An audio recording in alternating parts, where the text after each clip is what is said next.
Hello traders, Sid here with another trade recap. And if you are here just to see whether my day was green or red, then it's a red day recap. And if you just want to know that, there you go. You don't need to watch entire video, but in this video, I just want to do some analysis like where I went wrong so that I can get a perspective of like how this market moves, because certainly we are in volatile market and there is lot to learn from this type of market, because when the market goes in certain direction it's very easy to get in and make a bunch of money, but when the direction is not certain, real traders shines over there. Okay, so let's take a look at what happened in the market, specifically SPY. So we had like a pretty choppy opening, I would say. After initial sell off, we bounce off from 42 70 and we went up to 43.45. So we are kind of like a range bound initially till the launch hour.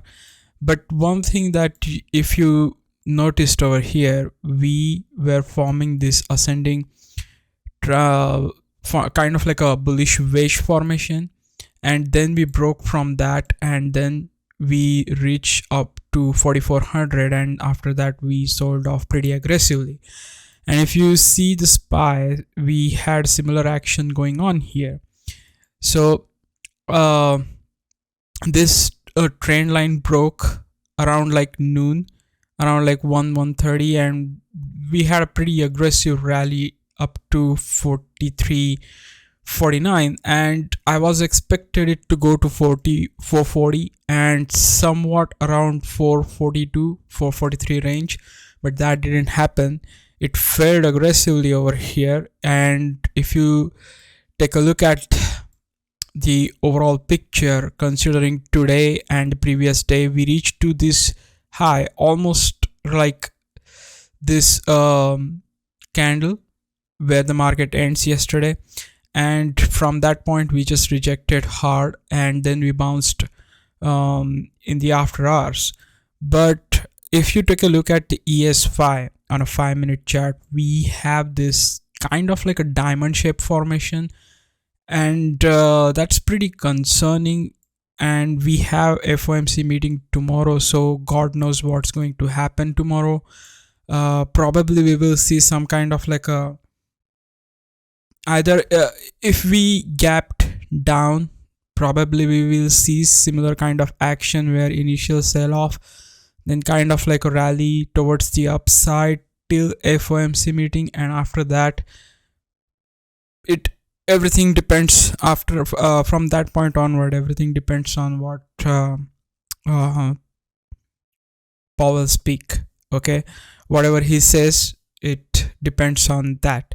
But considering this is a diamond formation, I think like market is preparing for the nosedive. If that happen, then that's going to be pretty ugly scenario. If that doesn't happen, then we will see some kind of like a relief rally towards the previous highs of the market. Okay, now let's go on to the today's trade that I took.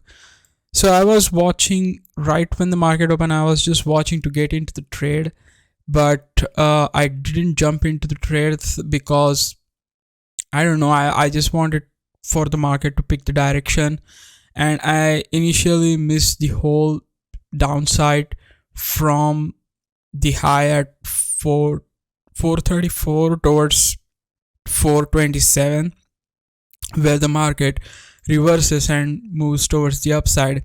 And this is where I got in on this red arrow at 10:52.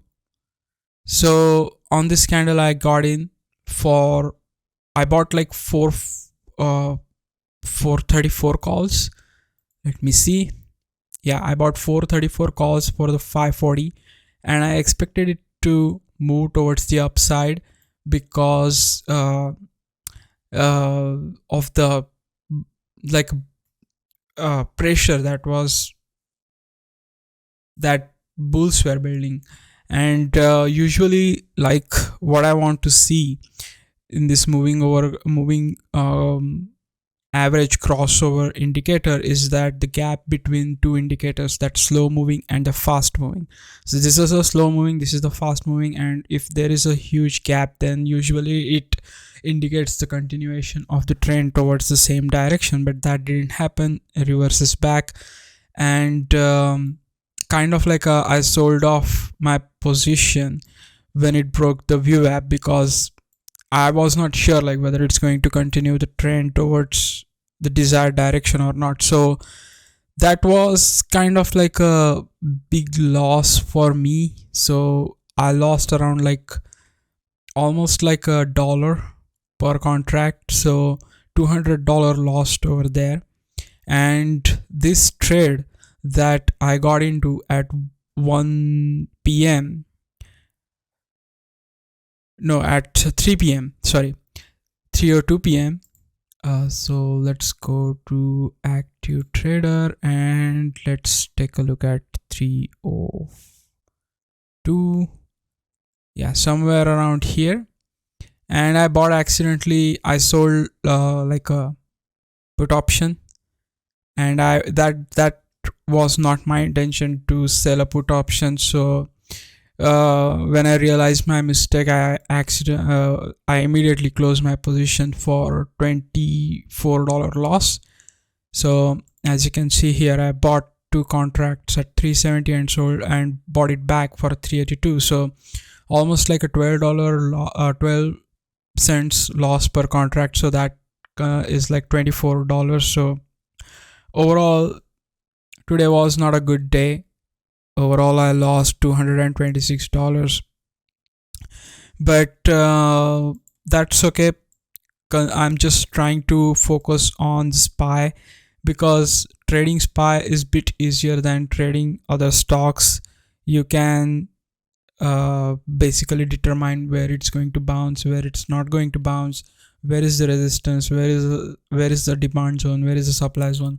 And when you focus on SPY, which tracks the whole market, it's very easy to eliminate rest of the noise and focus on actual good setup. And every day at least you get one or two good setups where you can easily make $100 to $200 easily if you focus on SPY. So that's what I'm focusing on. I don't want to trade penny stocks anymore. Those are like too volatile, and it took a lot of energy. It takes a lot of energy for me personally, and I don't want to take that risk. I made good amount of money trading penny stocks, but I just want to focus on particular thing, in this case SPY, where I can study it and get a good command on it and become a good consistent profitable trader, which I couldn't achieve with trading penny stocks. So that's it for this video, guys. Thank you for watching. If you learned something from this video, just give it a thumbs up, and if you want, you can follow me on Twitter, where I post charts. If I find anything interesting, I post it over there. If I couldn't make a video, I post my profit and loss and overall trade over there. So if you want, you can follow me over there. And thanks for watching, guys. See you again tomorrow, and have a good night. Bye.